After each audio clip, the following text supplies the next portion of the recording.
Hello, people.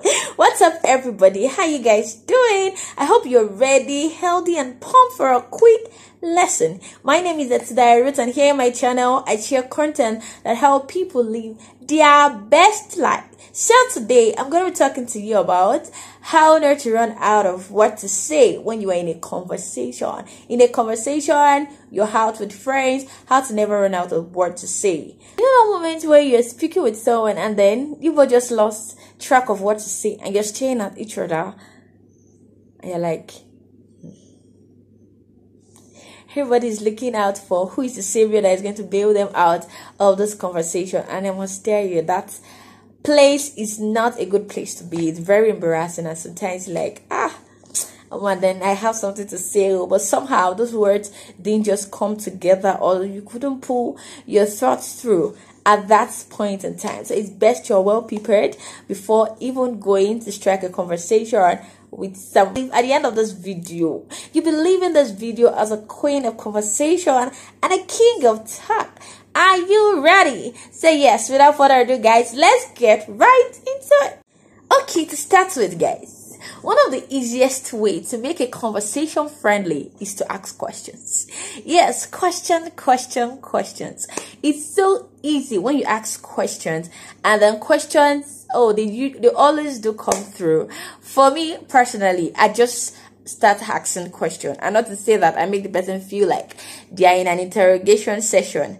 I just make it a two-way thing. I ask questions, I ask for their feedback, and then they ask me question. I ask question, and lead on to several other questions. How do you want to ask questions? So you think of the 5 W's: the who, what, when, where, and where.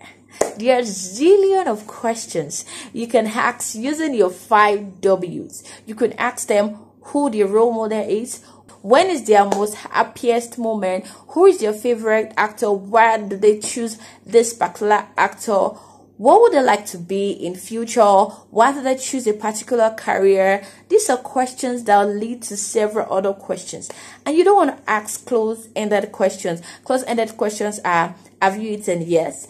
And questions that come with yes or no answers, it just leads you back to that awkward silence. Because if you ask me, have you eaten? I say yes. I'm expecting you to ask another question, and you're like, what did you wear today? I'm wearing something.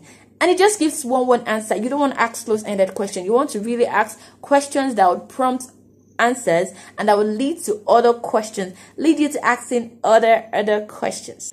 All of those questions are a great way to keep your conversation going. The aim is that you do not go back to that awkward moment. That's not to say that there are not times where you would have to experience that silence. That is where you have to distinguish between meaningful silence and those awkward moments where you both do not have anything to say. Another way to keep your conversation going is to listen closely. You want to really listen actively.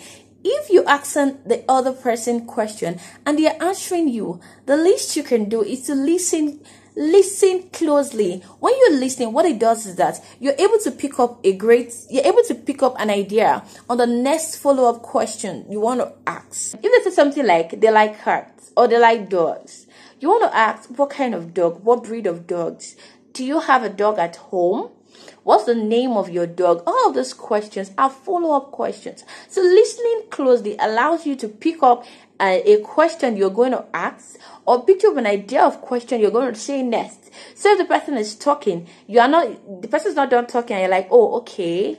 No, you can follow up the question, the answers with several other questions that will lead to answer, and then before you know it, you both are really engaging and you're enjoying the conversation.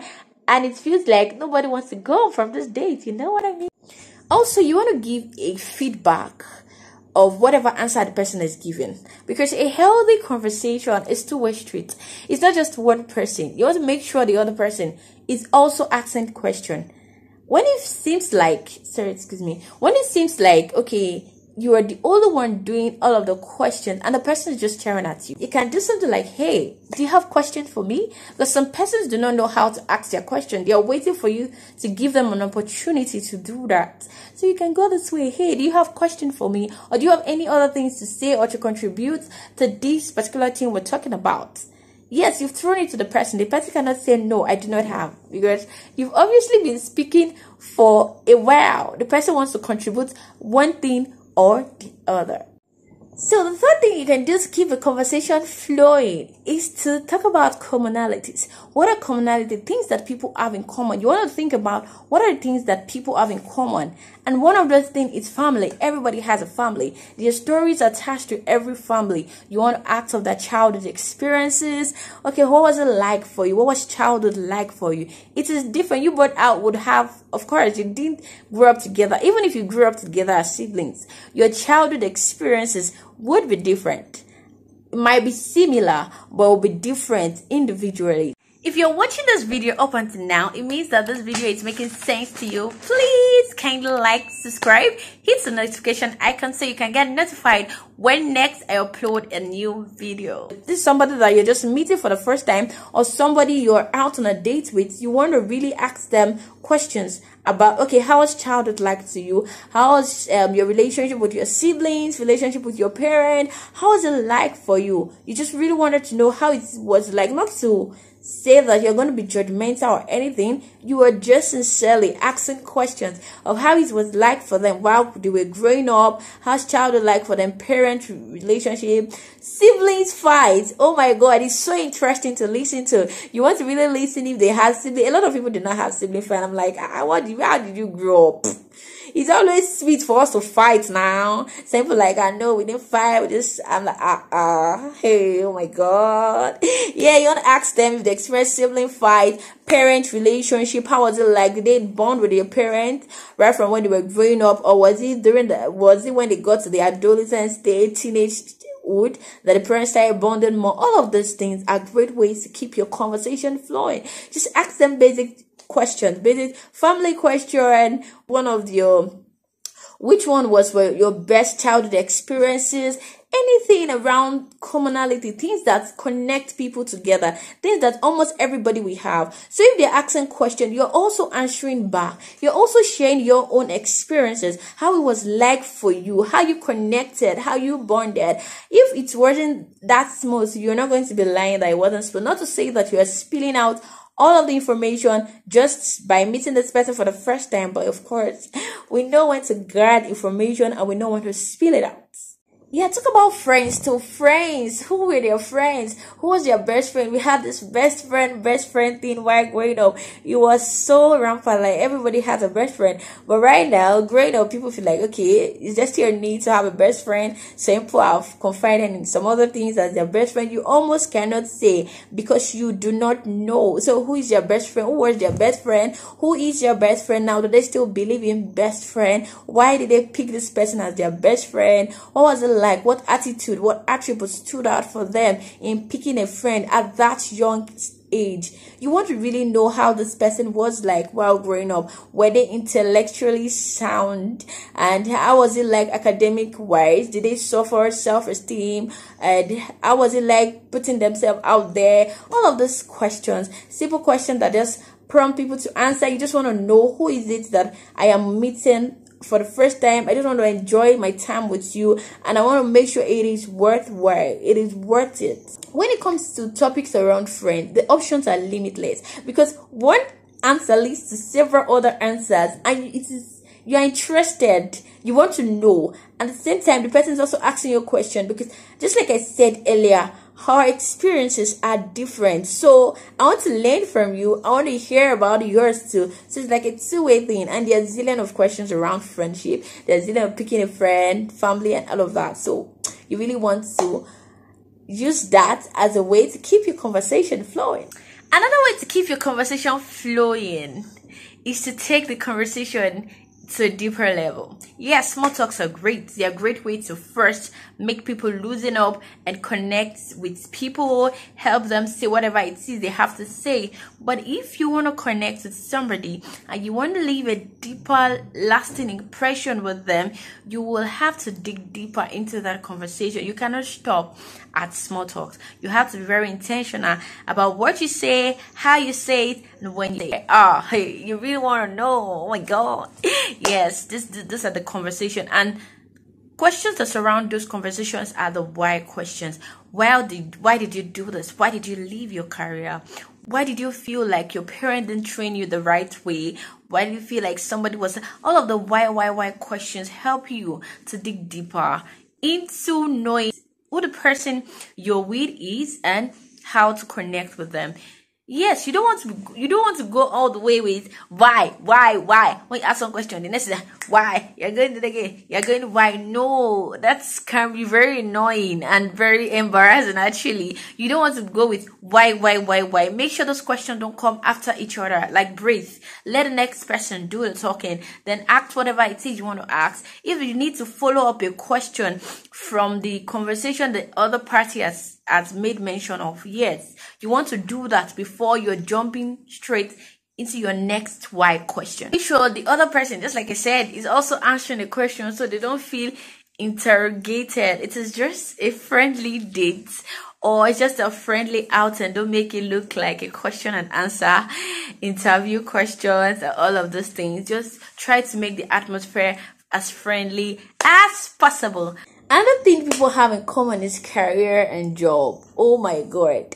If a person doesn't have a career, it simply means they're still in school. And you can ask questions about the kind of career they want to venture into when they're out of school. And if you're still a career person, talk about why you chose this career. What is your relationship with your boss like? While this career, there's several other careers that you could have chosen. Another thing people have in common is career and job. Oh my God.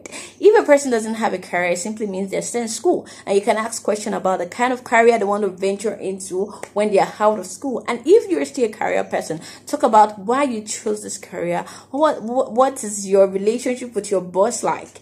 While this career, there's several other careers that you could have chosen. Why you decide to choose this? So questions around your career, you want to really ask them questions that's surrounding you. Talk about all of this. Make sure the other person is talking. I'm sure I've mentioned it before, so they don't feel extremely bored. It's very annoying when I go out with somebody and they just want to do all of the talking. I just sit. Of course, I like to listen, but I also have something to say. You're not even asking me. You're just going out, point everything in your head. And I'm like, guy, breathe. Like, can you rest? And oh my God, I don't say it verbally, but in my heart, I'm like, can this guy breathe? Can't he just let somebody else do the talking? You get all of those things. So yeah. Everybody wants to contribute. Everybody wants to feel seen. Everybody wants to feel acknowledged. Everyone wants to feel like, okay, what I said made sense. So you want to give them that opportunity to say what they have in their mind, or to just talk about anything. Intentionally, if the person is not even talking, intentionally ask them, what do you think about this? What's your feedback about what I said? How do you think of this? So they are also engaging. If they are not one person that like to ask questions, you do the asking, because you don't want to be sitting down there, you guys are staring at yourself like, I don't know what to say, but it's really not a good place to be. So, guys, yeah, you want to do well to engage the other person too in talking.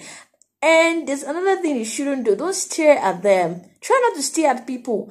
And because, okay, people are looking at you, you are staring at them. There's a difference between, strike a balance between looking at and staring at the person. Don't make the person feel freaked out. There's a way you stare at people into their eyes and you make them feel like, hey. And there are ways you can look at them and take your eyes away, then look back. There are ways to go around it. Find a balance around looking at people. Don't let your eyes scare people away. You could smile, sip whatever it is, or look down for a while. Not like you're straight away looking at this person. The person is freaking out. Stop it. The person will freak out, and the person then say, are you sure? And that's why some people want to just leave a conversation, because they don't like it's like, okay, what's wrong with my shirt? Why was he looking at me so? Why was he just staring at me? And the person cannot even explain. It's even two-way street. It could be the guy, it could be the girl, so it could be anyone. Just try not to stare at people. As much as I advise that you look at people when you are having conversation with them, strike a balance between staring and just looking away. Thank you for watching this video. I'm sure you learned one or two things. Please do well to like, subscribe, share, hit the notification bell so you can get notified when next I release a new video. Thank you.